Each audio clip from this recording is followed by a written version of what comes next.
has a new name this day!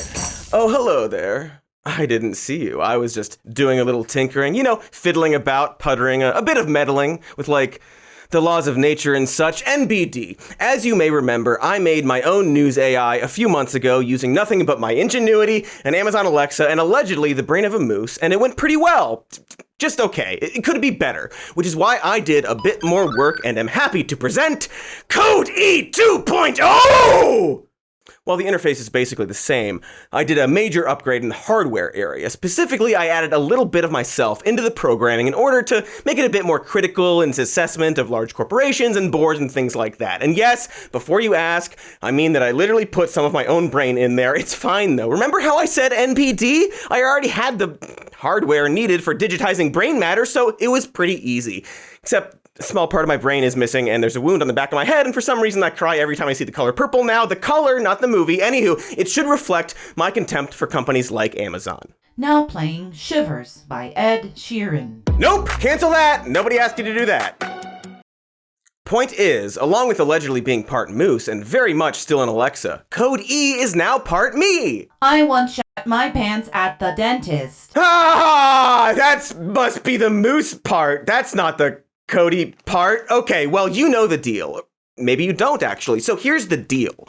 I'm gonna give Code E some kind of systemic problem or general question concerning America, and Code E will calculate an easy and often obvious solution that we could implement today. So if someone with power or money happens to be watching this, perhaps they could take the solution suggested here and run with it in a meaningful way. All right, Code E, are you ready for your first problem? I desire an entire pumpkin. That could actually be the moose or me. There's no telling with that one. Okay, first problem. Infant care is ridiculously unaffordable in the United States. Is there a way to change that? Processing. Processing. Right, I still gotta put more RAM into this thing. Or hummingbirds are fast, so maybe I could cram a bunch. Ooh, it's ready. The federal government should subsidize infant care. That's actually really obvious when you see it written out like that. It's important to ignore the male yearlings so that they may thrive on their own. Extremely good point. New parents, write that one down. As for you childless freaks wondering exactly what the dilly here is, well, America is in a bit of a pickle when it comes to childcare. A real dilly of a pickle, you could say. And this dildo of a pickle is something nerds call a market failure, as in an industry that is way too expensive for both the consumers and the providers of a service. For parents, the annual cost of childcare was at an average of $9,977 before the pandemic. By one estimate, that number is now up to $14,117. In Indiana, the most average state, families with kids under 5 spend around 20% of their income just on childcare alone. And while you'd expect this to be the fault of big nanny strong-arming parents with their playroom cabal, it turns out that on the provider side, childcare workers aren't making diddly shit despite these rising costs. The mean average annual and year salary for employees across the board is only $26,790 in America. And so, right about now, you're probably wondering just where the heck all that money is going. Was it all eaten by that money monster George Clooney tried to warn us about? Actually, kind of. Or rather, if you think of government regulations as a money monster, which in this case, in most cases, you should not do that. No, you see, the business of watching children is one that needs a lot of oversight for reasons that should be obvious. When you drop your child or pet ape disguised as a child off somewhere, it's nice to know that the place has proper fire safety, CPR certified employees, and doesn't just stick your baby and or ape in a basement drawer. This is why the law requires only a handful of kids per childcare worker so that each kid gets the proper amount of attention. And also probably why my own childcare business failed so quickly and dramatically. Super didn't know you couldn't let apes and babies play together, learned that the gross way. While there's probably a conversation out there about regulation reform, there's simply no getting around how expensive and regulated a childcare business needs to be. You're basically running a small school, something you may perhaps realize is a thing funded by state taxes. So why wouldn't we also do that with childcare? Why in the hell would we consider the act of watching over kids while adults go to work to survive a for-profit business that only some people can afford? After all, America likes babies, right? They certainly put up a stink if you accidentally feed one to an ape. People are always concerned about our dwindling population, and most politicians, and especially the GOP, are rock hard for families. They are supposedly the pro-life party after all. And while perhaps there was a time when a single parent could provide for a household, this is of course no longer the case. So the logical conclusion here is to either pay people way more money or make childcare extremely cheap, if not totally free. Now, I know I just mentioned conservatives, but I'm really not talking about this through the lens of any political ideology. Despite your views of the free market, the concept of childcare simply doesn't work when treated like a business. We're seeing this right now with the aforementioned market failure, and that problem is compounding into everyone's problem as places begin to rehire after the pandemic. You know how there's a very vocal push by both parties to reopen schools? Well, that's not just for the kids' sake, but an essential step in getting our economy back on track. The childcare industry, it turns out, is a linchpin to our whole system. As one study discovered, roughly 8% of the economic activity in Europe simply can't happen as long as kids remain at home where parents have to look after them. They predict that's the same here in the States. This, of course, most affects women, 1.6 million of which are currently unable to rejoin the workforce due to a lack of childcare. Now, this isn't an emotional plea. It's not a political viewpoint. This is just sexy numbers. And I bring up Europe because, as you probably already guessed, other countries have already figured this out. In countries like Norway and Iceland and Denmark, the government spends between $23,000 to $29,000 per year per child. Germany, New Zealand, Austria, and many more all spend a substantial amount in the teens of thousands on childcare subsidies as well. And countries like Ireland and the UK offer free preschool for some portion of the day. Meanwhile, the United States spends only $500 per child per year. That is it. It's not even enough to get them the good PS5. And that puts us, pretty much dead last. It seems bad and easily avoidable, because you know who else subsidized childcare? The United States in the past. 27% of Richmond shipbuilders were women. Feminine workers with small children inspired the founding of 35 nursery school units and 10 extended daycare centers, which mothered over 1,400 youngsters at a time. On their way to work, parents left their hopefuls at one of the nursery schools, knowing that the daily routine, commencing with a physical checkup and followed by organized play, would make their children both healthy and happy. Thanks for that, old-timey voiceover man! Now, you might recall that our nation's ladies were once sent to fill in the jobs unoccupied by men fighting in World War II. During this era, the idea of women, or dames as they were scientifically classified at the time, was that they traditionally did not go to work. This was both due to a breathtaking system of sexism and also the fact that we had an economy where you could, work at a gas station and afford a house and a family. Wear that stupid milkman hat and fucking turn crankshafts, and that would afford you a middle-class lifestyle. But when the war happened, Congress quickly realized that someone had to watch all these shitty kids while the moms were off riveting tanks and whatnot, and so they used the Lanham Act to create fully funded universal childcare. Not only was it available 6 days a week, but it cost families less than 12 cents per day, which is around $12 today. And boy, it was really effective. In total, looking after an estimated 550,000 to 600,000 children before the subsidies were ended in 1946. After that, we quietly went back to the same system as before, pretending the whole subsidized childcare thing didn't happen like some kind of super kinky one-night stand. And yet today, it appears that we're in a similar situation where both parents have to be away from home during the day. So I guess the question is, why didn't we do anything between then and now? Well, the last time the U.S. government seriously considered childcare policy was in 1971. But President Nixon vetoed it, saying a national childcare system would weaken American families. Yeah, it was Nixon. Of course it was Nixon, or Reagan, or Clinton. No president would be a surprise, I guess is my point. But this was Nixon. The 1971 Bipartisan Comprehensive Child Development Act would have created a national network of federally funded childcare centers that would provide meals and medical checkups for kids whose parents had to work. The program would have been optional for families and subsidized based on their income. At the time, the budget was $2 billion, and as I mentioned, was deemed bipartisan and passed by Congress, only to be ultimately vetoed by our first modern crime president. And while I didn't really want to make this about politics, the reason Nixon did this was purely ideological. This is according to Nixon's then speechwriter Pat Buchanan, who said the goal wasn't to simply reject it over the cost, but push back against the, quote, Sovietization of American children, and to bury the idea of a national childcare entitlement. And it worked! After Gerald Ford became president, the idea was once again resurrected, only for members of Congress to be flooded with angry letters from people accusing them of attacking the American family by helping American families, apparently. Because, of course, that's what it all boils down to. The resistance here isn't logical, but built on an extremely antiquated idea that a child should be raised by a mommy and a daddy, or more specifically, a stay-at-home mommy, lest they become some kind of knife-wielding alleyway criminal. And everything I've talked about here, this resistance to the cold, hard fact that women have jobs, the low pay for healthcare employees, and the inability to pay much attention to the issue, really follows a pattern when you realize who, statistically, it affects the most. About 97% of early educators are women. About 40% are women of color.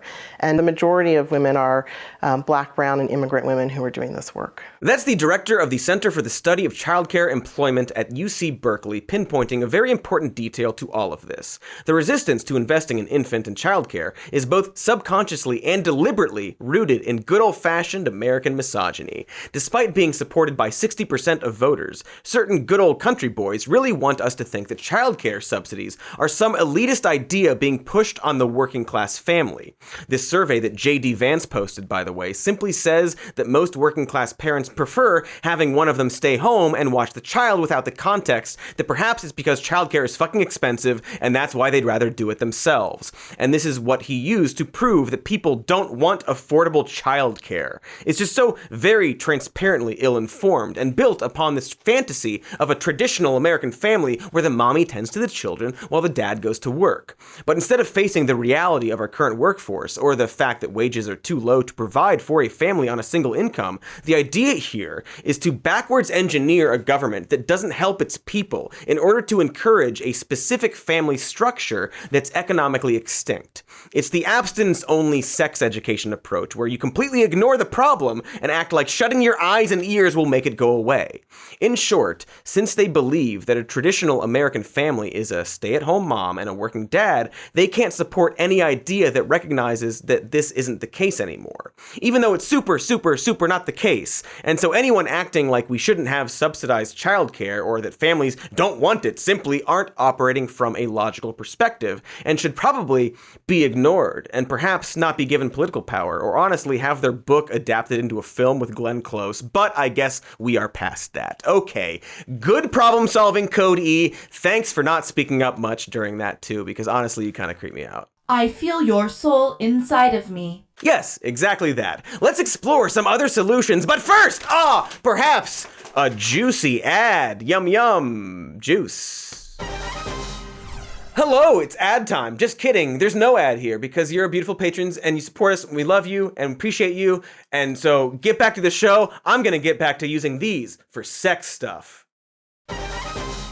Hey, look over there! Here! We're back! We're back and we're talking about families and babies and all that gross shit. Hey, Code E! You like babies? I long for the rutting season. Don't we all? Speaking of moose fucking, the housing crisis. It's an issue that affects everyone, from the people working full-time who still can't afford housing anywhere in the US, to the wealthy people who hate looking at homeless people but don't want to have to wear Gucci horse blinders everywhere. So Code E, housing crisis. What do? Like, about it. Processing. Get rid of single-family zoning. Ah, yes, single-family zoning. It's a product of that fantasy we just talked about. That American dream of a cozy little nuclear family, a yard, picket children, and a loving fence greeting you with coffee, with just a little bit of bourbon in the morning. Why would we ever get rid of such a thing? Well, to answer my own question, Single-family zoning prevents affordable housing from being built, especially in dense cities. I don't know if you realize this, but folks are having a bit of trouble finding affordable places to live in this country. People tend to go where jobs are, and jobs tend to be concentrated in cities, and you only have so much room in cities. After all, we need enough space to be able to toss around the old 5-iron, you know? Put the old birdie in the bogey, smash the old ball washer on the back nine, and sink the dink in the stink. For real, golf courses consume over 10,000 acres of land just in the greater Los Angeles area. Using California state law's default density for low-income housing, 30 dwelling units per acre, and reserving approximately 14% acreage for roads. Well, golf course land could house approximately 258,000 low-income people or families. But of course, we can't take that land because rich people need it for quadruple bogeys on the fairway. Jeff Bezos' golf clubs are made of human femurs. I bet they are. Also, I guess poor people like golf too, in theory. Not sure why I'm being mean to just golf, so we can't seize all the golf courses and turn them into homes, take all of Jeff Bezos' money and property, and turn his bones into foosball rods. Well, then we still need to tackle single-family home zoning. Or we could do the golf course thing, but it seems like America isn't ready for that. So, single-family home zoning, or SFAZ, are regulations enacted by local governments that restrict buildings in an area to standalone single-family homes. No duplexes, townhouses, or multifamily housing are allowed to be built in these areas. The first zoning laws came into being around 1916 in Berkeley, California, when a real estate developer named Duncan McDuffie wanted to make sure that black people didn't move in next to his neighborhood of Elmwood with their terrifying dance hall.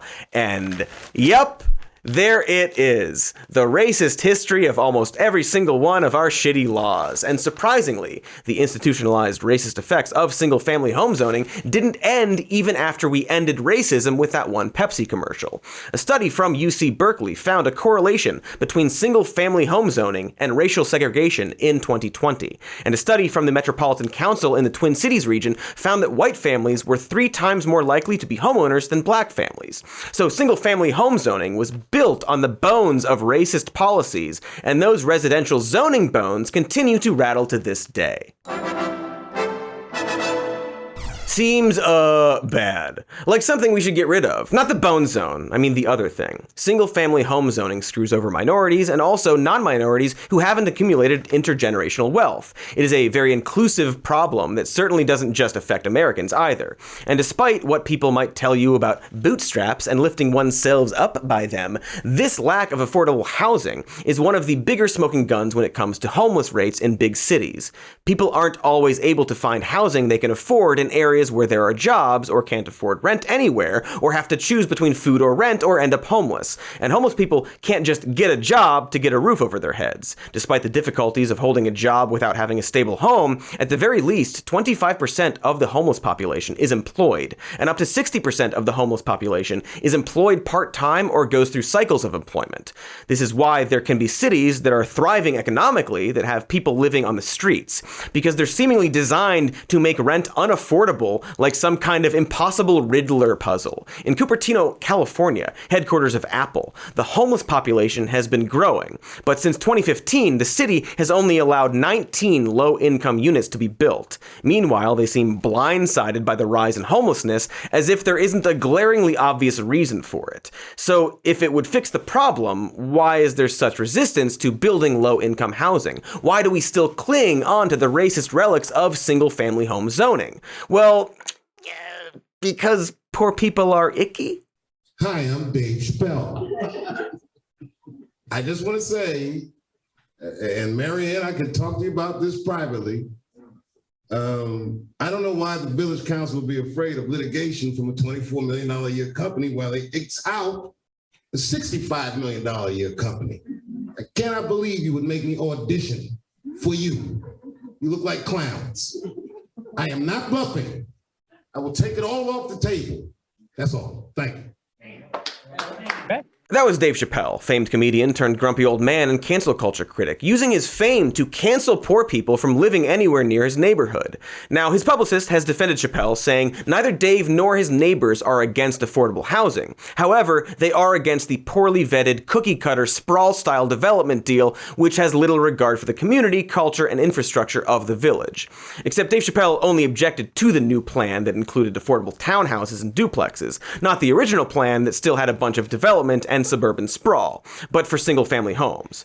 According to the New York Times, the developer of the homes said he was not aware of any efforts to block the development until the plan was altered at the council's request to include affordable housing options. So, yeah, I'm sure Chappelle likes affordable housing in theory, just not in his backyard. I wonder if there's like a way you could shorten that last phrase. Oh, there is. So once someone reaches a certain level of wealth, they often turn into a NIMBY. It's like the curse of the Flying Dutchman, except instead of turning into a cool pirate zombie, you're just an asshole. NIMBY is short for not in my backyard, which is short for I don't want any poor people even next to my neighborhood or next to the neighborhood next to my neighborhood. And no, I'm not being suspicious. You won't find any orphans' bones, not in my backyard. NIMBYs believe they deserve to live in a special bubble filled only with other equally insufferable NIMBYs. They think allowing low-income housing anywhere near them will decrease property values and increase crime. In terms of decreasing property values, it doesn't seem to have as much of an effect as people think, and negative effects can be mitigated by good design and proper maintenance. Similarly, the evidence doesn't show an increase in crime when affordable housing is built near affluent communities. There are even studies showing a county-wide reduction in crime with the development of low-income housing, which can help revitalize more impoverished neighborhoods. So again, the fears of NIMBYs are not backed up by research, and really does come down to irrational fears and you poors. So what can we do to stop the reign of NIMBYs? Well, we gotta bully some of these wads just enough to at least rid ourselves of single-family zoning. Thanks to the efforts of activists, the Minneapolis City Council voted to end their single-family home zoning regulations in 2018, which, by the way, increased property value sales by about 3 to 5%. The city does still face challenges to the new developments, such as other regulations in terms of building size, but it's a very welcome precedent to actually take on the zoning rules.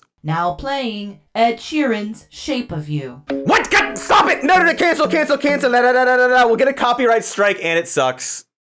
And I think we're good. But sometimes it's a much greater uphill battle to get the zoning regulations removed at the city level. Local governments are dominated by the power of wealthy homeowners. They can use their wealth, like Dave Chappelle did, to threaten and influence the city council. So they often have a disproportionately loud voice in the very city councils that vote for zoning regulations. When this happens, sometimes you need a higher authority. The power of Jesus Christ? What? No. I'm talking about statewide laws that allow for non-single-family zones. Who told you about Jesus? Never mind. So in California, Gavin Newsom signed Senate Bills 9 and 10, which aim to defang single-family home zoning. SB 9 allows someone who owns a single-family plot to split it into 2 lots, either for 2 homes or 2 duplexes. Effectively, SB 9 allows any single-family zone plot to have up to 4 dwellings on it. SB 10 allows local governments to skip review requirements for rezoning neighborhoods near mass transit, making it easier to add more dwellings in these areas. While this may not be enough to solve the housing crisis in California, the fact that the government is taking direct aim at single-family zoning is a very significant move, and may help loosen the death grip it's had on neighborhoods. Of course, passing these laws is being met by resistance, like the rich neighborhood of Woodside in San Francisco, who tried to claim their very wealthy suburb was a mountain lion sanctuary in order to avoid the application of the new SB 9 law. The Department of Fish and Wildlife rejected this claim. If I were a lesser news dude, I would make some kind of joke about the cougar sanctuary being a sanctuary for wealthy, attractive women rather than the species of Felid puma concolor. But I won't do that to you. Instead, I'll quote affordable housing activist and director of YIMBY Action Laura Foote, who said, "You can build a McMansion and that somehow won't hurt the mountain lion. But if you build 2 units, the lions will somehow fall over and die." So mountain lions and other animals are really important, and we should help protect them by conserving their actual habitat, rather than let rich people pretend their heated pool with built-in bar island legally counts as a wetland. I said no cougar jokes, monkey! I'll have your brain for this! So the logical argument here is that even if you're some rich moneybags thumbing your nose at homeless camps and proclaiming the suffering of others as an eyesore, you should still want to support affordable housing and by extension eliminating single-family zoning in order to keep the poors out of your direct vantage. You can even pretend like you give a shit about poverty by doing this because it would genuinely help people. Except their vantage also isn't a logical one, and so it's much easier for them to simply have the police bulldoze the needy or move to Texas instead of addressing the rotten roots of the problem until we, eat them, and go with that golf course idea from earlier. Because let me tell you, both options are fine with me. It really seems like the people we're gonna eat should be more concerned about giving us an option that doesn't involve eating them. Just saying. And speaking of eating things, I don't know, maybe one of the following ads will be for a food product. Or maybe earbuds you can technically swallow. Let's find out. Owie! I'm done using these for sex stuff, and we're done with ads now. This is where the ad would go. It's not here. Patreon, thank you. Back to the show. And we are back and sassy. We were just discussing how homeowners shouldn't have the right to prevent anyone else from getting housing. That's not a reasonable human right. But what is a reasonable human right for someone to have in their home? Not getting murdered? That seems reasonable. So Code E, what's an easy way we could stop people from being murdered in their own homes? Processing. Do you always have to say processing while you're thinking? It's a little repetitive. Would you like a tortured scream? Yeah. What about like a fun thinking song like Blue's Clues does? Playing tortured screams. How's everyone doing? Back of my head is bleeding pretty bad, so I might, Stop doing no-knock raids. Ah yes, the no-knock raid. Is it wicked and or totally sweet like the movie The Raid? Quick answer, no. Long answer, no, but longer. Basically, a judge can issue a warrant that allows the cops to enter someone's home without alerting them to their presence with, say, a knock or ringing the doorbell. The idea is that it allows cops to enter the suspect's home, or sometimes an unrelated person's home if they make a bit of a whoopsie-doodly-poopsie-whoop-ser-boople. Cops do over 20,000 of them per year, so there must be some justification, right? This is a matter of life or death. Certainly, we wouldn't be living in a country where cops are allowed to systemically terrorize people for no good reason, right? Am I right? Well, they're typically used for drug raids, so no, I am not. In fact, 80% of no-knock raids are for a search warrant, as in just looking for evidence rather than confronting an active shooter or hostage takers. The justification being that if the suspects know the cops are coming, well, they'll flush their stash. But there's something strange about this logic, and not just that the crime of simply having drugs is maybe not worth murdering suspects over. The other logical flaw is that if you have a huge drug warehouse, the kind of place that would greatly contribute to drug trafficking, there's no way you can flush the evidence between the time the police announce their presence and barge in. So that means the no-knock only really allows cops to prevent someone with a small amount of drugs from hiding the evidence. Like a low-level dealer or just someone with a personal supply who perhaps doesn't need a military-grade hammer to fall on them. Seems like this is just a way to harass and murder everyday people rather than bust large drug suppliers. The other justification is safety, but whose? The New York Times found that between 2010 and 2016, at least 81 civilians and 13 law enforcement officers died in no-knock raids. Geez, it's like surprising someone in the middle of the night with a gun in their face might be dangerous. Since we allow people in this country to legally own guns for protection from, say, a nighttime intruder. And since no-knock raids take the appearance of just such an intrusion, it doesn't take an Alexa wired to a moose brain wired to my own brain to figure out that people will shoot at cops in self-defense if those cops barge in without announcing themselves. Overnight, horns and lights blaring in protest after Minneapolis police shot and killed 22-year-old Amir Locke after entering an apartment on a no-knock warrant that police now say Locke wasn't listed on. This was exactly the situation in the recent murder of Amir Locke, who was shot when police executed a no-knock raid at the apartment he was sleeping in. Even though Amir Locke wasn't the suspect in the investigation the police were conducting, he happened to be sleeping on the couch of a friend's apartment, which happened to be the apartment the cops got a no-knock warrant for. Amir Locke legally owned a firearm, which was on him at the time. Without knocking or announcing their presence, police burst in, yelling and kicking the couch he was sleeping on. Amir started to reach for his handgun when the police shot him. You can see the footage for yourself if you can stomach it, but to sum it up, it's basically just the execution of a startled man seconds after being woken up by a screaming horde.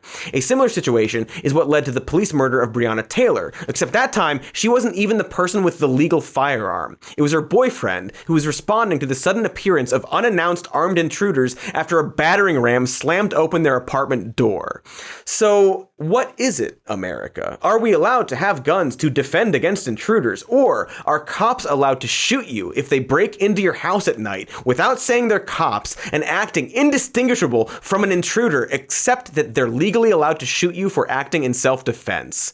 And does the answer to this question depend on your skin color? I mean, yeah, after all, minorities are disproportionately likely to be subjected to a SWAT raid for a search warrant.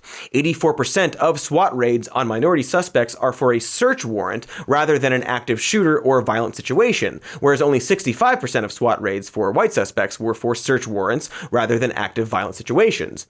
Maybe some helpful context is that no-knock raids were started during the wildly racist War on Drugs, a war declared on the country of drugs by Nixon in the 70s and fueled by Reagan, but also by every subsequent president. But more on that later. And despite almost stupidly obvious problems with no-knock raids on houses where people are legally permitted firearms for home protection, police still do them even when they are fully aware that the person or people inside legally carry firearms. In 2014, someone was suspected of credit card fraud, so the police broke down the doors of the home and put guns in their faces. In their justification, the cops actually cited the fact that one of the people in the home had a legal gun permit as a reason to SWAT the house and break down the doors. So, like, if you know someone has a gun, you should startle them with more guns, and then when either the cop or the citizen gets shot, you start throwing guns on them, and a gunbulance shows up to the scene to shoot medicine bullets into the wounds. Anyway, it seems like the justifications aren't very good. And also, there doesn't really seem to be any benefit, even if you define benefit as winning a war on drugs. According to the data available, forced entry SWAT raids only turn up drugs 25% of the time. So even if you're sitting there unironically wearing a DARE shirt, waving a little "Yay, war on drugs" flag, this is still a bad idea. So, speaking of DARE, dude, a recap! Excellent! So to recap, no-knock raids kill people, including children, or sometimes they just kill your pets, or sometimes both people and pets at the same time. People can be maimed, including children, and burglars sometimes pretend to be police in order to force their way into homes, because when there's basically no difference in behavior between police and armed intruders, it's an incredibly easy disguise. It also can kill cops, and doesn't actually work in stopping the sale of drugs. It just seems bad, which I guess is the overall theme of today's episode. And on top of all of that, these raids get people accustomed to a police presence that acts like an occupying force and treats their citizens as enemy combatants. It opens up for the normalization of an increasingly powerful and unchecked police force, as has already been happening over the past, entire history of US police. Consider a controversial raid by Kentucky police in 2005. While police did actually knock, briefly, in this case, they bust down the door of an apartment they didn't even have a warrant to. Allegedly, they smelled marijuana and heard a toilet flushing. And so they assumed a drug dealer that they were searching for may be in there. While he wasn't, they still arrested the occupant for having some drugs on him, and won the ensuing Supreme Court case that ruled they didn't violate the man's civil rights. There's no reason to believe that the already flimsy justifications for no-knock raids won't be expanded, just like they have been for knock raids or quick knock raids, for which the knocking is already becoming more or less a formality, as the police can forcibly enter less than 20 seconds after knocking and without confirming the residents heard them. So hey, maybe we shouldn't be setting the stage for police to be able to break down your door with or without announcing themselves if they hear a toilet flush, smell weed, or hear the crinkle of a Takis bag. Wouldn't you rather get high in the comfort of your home knowing that a person can't can't just bust in there and randomly arrest or shoot you? That's not unreasonable to ask. So maybe just stop doing no-knock raids. I don't really have an alternative solution here. They just seem really bad, and we should stop doing them because the damages far outweigh the benefits. And you know what? We also shouldn't be doing 99% of regular SWAT because now the difference between a no-knock raid and a quick-knock SWAT, as they call it, is almost indistinguishable. The fact we use military-style forced entry for drugs when we're starting to get boutique weed stores in places it's legal is, weird. Oh, and bad. And wrong. And what else? Yes, bad.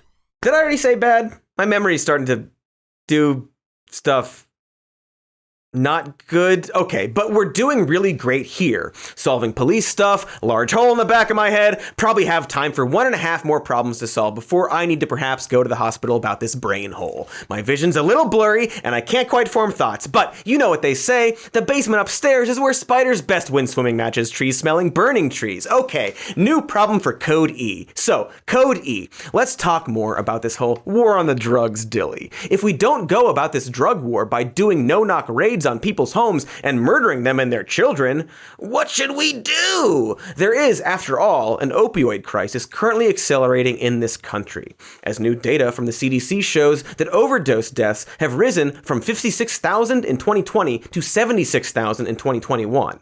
That's an increase of 28.5%, so it might be good to start maybe, perhaps, possibly thinking of ways to solve this current crisis. But also just the general problem that America has the highest drug overdose mortality among wealthy nations, and only 10% of people with substance abuse actually get help. So, solve that for us, Cody, before I die of brain. Processing. The sandwich can fly with ears, am I right? Processing. I feel cold. Speckleworm! Safe injection sites. Ah, yes, lamp phloem. Just a sec. Sorry, brain got loose for a second. So let's start with the fact that addiction is a disease. That's not an opinion, but the conclusion of a 2016 report by the Surgeon General discussing how substance abuse will literally rewire your brain to change the way a person makes decisions. And not only does this disease kill a whole lot of people, but costs us $420 billion a year in things like healthcare, loss of productivity, and the criminal justice system. Again, that's according to the Surgeon General. And when we think about how we prevent and help with other diseases, like say pneumono-ultramicroscopic silicovolcanoconiosis, well, it's twofold.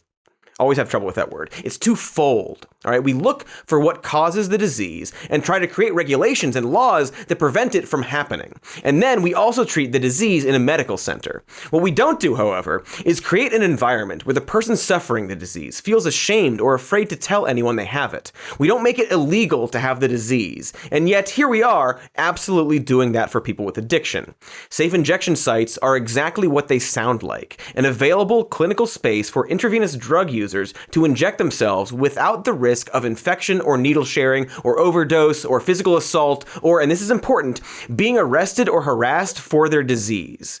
It would have on-site healthcare professionals who can treat overdoses as well as encourage and refer the people coming to rehabilitation centers. So instead of willingly forcing addicts into hiding, this would get them directly in front of the people best equipped to actually help.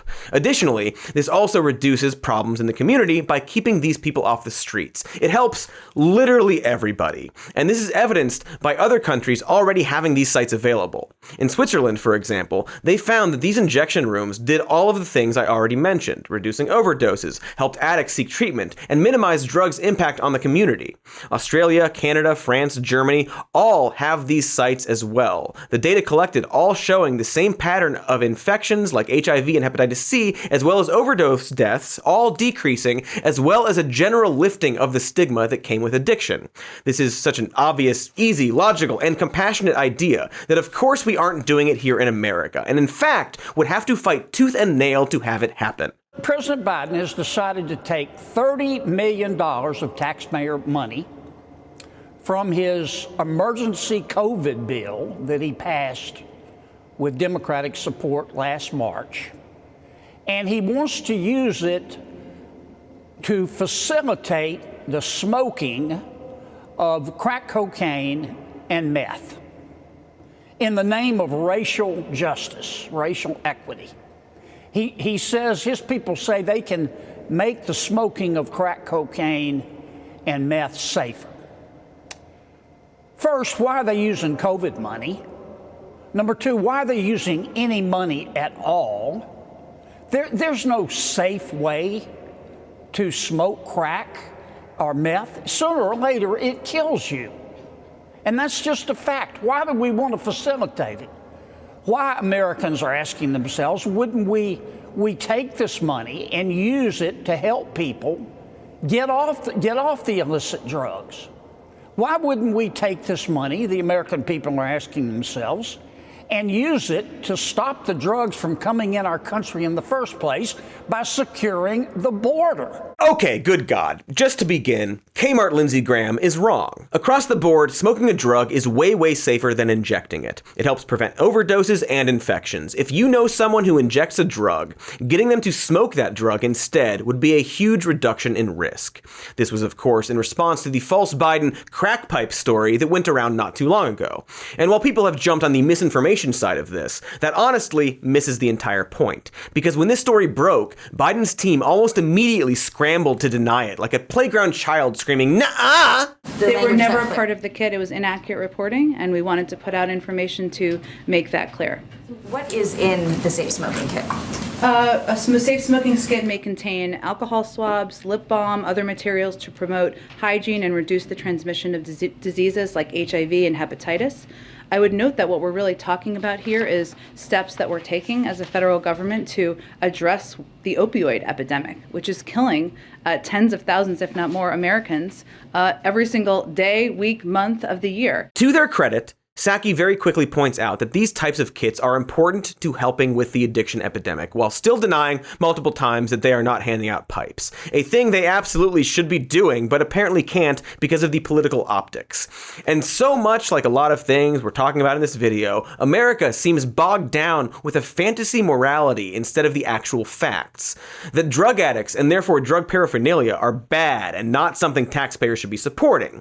Lord help us if we even entertain the idea that our hard-earned money goes to helping a person we've decided is bad. I'd much rather have my hard-earned money go to hurting, I don't know, kids overseas. This is all, of course, thanks to the decades-long and extremely ineffective war on drugs that spawned programs like DARE, where cops went into elementary schools and told kids to just say no, whilst playing educational videos portraying drug users as cartoon Ninja Turtles thugs. How incredibly misguided are we that we'd allow cops instead of doctors to talk to kids about addiction?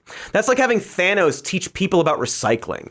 But we did this because, for some fucking reason, America treated drug addiction like a criminal issue and not a health issue. And by America, I super don't just mean the GOP, because hey, you hear about this Biden guy? America is under attack, literally under attack by an enemy who is well financed, well supplied, and well armed, and fully capable of declaring total war against the nation and its people, as we've seen in Colombia.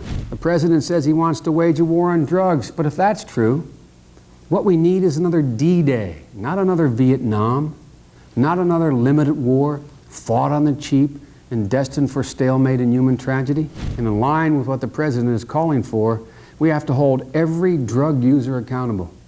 Because if there were no drug users, there would be no appetite for drugs and there'd be no market for them. Violent drug offenders will commit more than 100,000 crimes on this day alone. And the sad part is that we have no more police in the streets of our major cities than we had 10 years ago. In a nutshell, the president's plan doesn't include enough police officers to catch the violent thugs, not enough prosecutors to convict them, not enough judges to sentence them, and not enough prison cells to put them away for a long time. That's why right now, 6 out of every 10 criminals who are arrested on drug charges have their cases dropped. Absolutely horrifying stuff, thank you, Joe. I'm sure most people are aware of Biden's long history with doing the exact wrong thing when it comes to drug addiction in this country. You could argue he has evolved, but it sure didn't seem like it when he went back and forth on the issue during the primaries. And that's A bit of a bummer, considering that this sort of change really could start at the top. It would be especially nice because Biden's past failures stem from almost the exact opposite ideology of safe injection sites. In the early 2000s, he became a main promoter for the RAVE Act and the Illicit Drug Anti-Proliferation Act, which were amendments to the Controlled Substances Act that created steep penalties for anyone intentionally leasing, renting, or intentionally profiting from any place where people were doing drugs. This essentially made places like raves more dangerous by forcing club owners to hide drug use and by extension efforts to aid anyone who might be overdosing, such as giving out water or offering cool-off rooms for people in distress. You remember that scene in Bad Boys 2 where Peter Stormare dumps a kid onto the street so he doesn't OD in his club? Of course you remember that scene. It's a great film. And that's the kind of thinking the RAVE Act would encourage. It didn't stop raves, but just made them more underground and therefore more dangerous. It's once more that abstinence-only sex education approach I mentioned earlier, where instead of finding solutions to a problem, they opted to close their eyes and cover their ears. And somehow, they thought this would win the war on drugs, which is staggering to think about. Anyone who had strict parents can certainly attest that inflicting hard rules and penalties doesn't prevent a misdeed, but rather forces a person into hiding and repression until one day it all comes out and they're doing self-inflicted brain surgery and bulk purchasing apes for various tasks. But again, that was the old Biden. Unfortunately, the new Biden isn't that much different. While he's changed his tone on weed, he also really hasn't done much to decriminalize or legalize it on a federal level. By all accounts, he is very much stuck in the shoddy war on drugs mentality. So while we really should just declassify opioids as a Schedule I drug and turn over that rock so that we could actually treat people with addictions, that seems unlikely since we're still grappling with the concept of decriminalizing fucking weed. And while his administration has supported the idea of harm reduction measures, it's yet to actually endorse the idea of a safe injection site. It's a real goddamn stinker because there's a universe out there where the president could not only promote the idea of safe injection sites, but direct the DOJ and federal law enforcement to then ignore them as targets. Because it turns out that this extremely good idea of having safe injection sites is already something that's beginning to happen on a state and local level. Presumably because they watched this video just now? Right now, New York is opening several safe injection sites, while other areas are fighting to do the same. Philadelphia is currently tied up in federal courts to start their own site. The complications, thanks to a certain document-flushing former loser president's DOJ suing the nonprofit responsible under the claim that safe injection sites would violate, can you guess it? The Illicit Drug Anti-Proliferation Act. Thanks again, Joe. See, it actually doesn't matter if Joe has changed his mind since pushing the RAVE Act, because as long as it's still in effect, the next administration can use it to snuff out any attempt to maintain safe injection sites. So unless the federal government gets involved, cities like San Francisco can open such a place, operate it for years, only to have the rug pulled from under them at any point. And so any modern effort to tackle addiction in a meaningful way kind of falls short unless it addresses and nullifies the previous terrible efforts to crack down on drug users. We can't simply claim to evolve or move past the mistakes of the past. We need to address them head on and stomp them out. And so while the actual logistics of lifting the stigma and creating safe injection sites are very simple on paper, they become wildly complicated when you factor that it would require a bunch of old-ass politicians to openly admit they were fear-mongering for decades and reverse their ideology on the issue.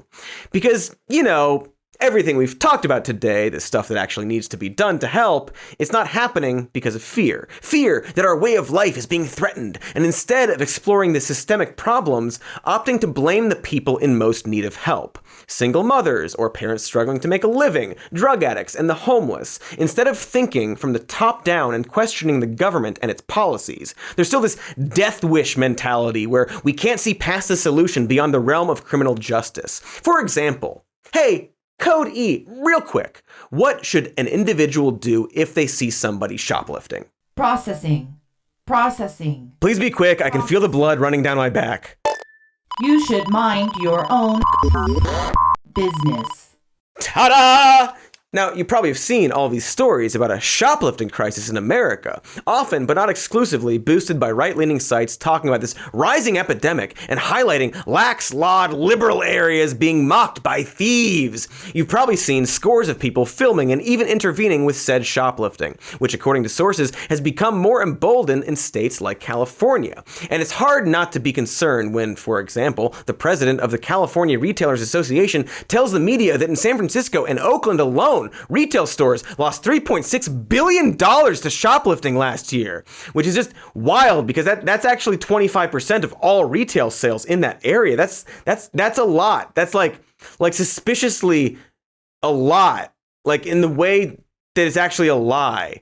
And when the LA Times asked someone at the CRA how they got that number, they responded by saying, quote, "There's no way of knowing exactly what the actual number would be." As in, they just pulled one from their behinds or anuses. And it turns out that there is a way to know how bad shoplifting is in this country. For example, the National Retail Federation puts the number at a way more realistic 0.07% of all retail sales. And if we think about burglary as a whole in both residential and commercial spaces, according to the FBI, these types of crimes have been going steadily down for years. Even in San Francisco specifically, there's a decline, as evidenced by checking out California's DOJ statistics for that city. So why are we talking about this theft epidemic? For starters, many of the sources saying it's a problem are the companies themselves, who happen to be in the middle of lobbying Congress to pass a specific law against reselling stolen goods. But also, by other accounts, shoplifting did slightly increase because of the pandemic, while still remaining low overall. Because everyone lost their jobs and are trying to survive. And so, going back to the original solution, maybe we should just mind our own fucking business. And these fake shoplifting scares are something that just happen every now and then. Like, here's one from 2008. And so, yeah, sure, shoplifting can hurt especially small stores, and perhaps we should have insurance companies cover it because it turns out they don't. But in terms of how to fix it, like it's some kind of crisis, it just isn't one. And ultimately, it's a symptom of other systemic problems like drug addiction and poverty. And maybe we shouldn't film these people and especially not try to stop them, and instead think about what's causing this. Besides the corporate fear-mongering and a media more than happy to relay their propaganda because it gets them the clicks. You know who actually should be filmed and shamed? The politicians denying us affordable childcare or safe injection sites, or the cops busting in on our homes, or the rich jerks bullying neighborhood zoning laws. Compared to them, these shoplifters are saints. Sticky-fingered saints. Anthony of Padua for all you saint nerds, or Val Kilmer in The Saint. It's just kind of the perfect storm of everything we're talking about, with fear, blaming the vulnerable, and being glued to a capitalist system of law and order justifying a lot of shitty ideas. It's like we can't stop cutting off our noses to spite our faces, or drilling large holes in our skulls to run our experimental moose AI. All right, well, I'm gonna lie down for a while before the tiny firemen reach my mouth, but I think this went really well. Cody didn't shill for Amazon once or threaten to kill anyone, so I really can't think of a single flaw with this whole jelly bean razor blade. Okay, bye, Dad. Great Thanksgiving, everyone.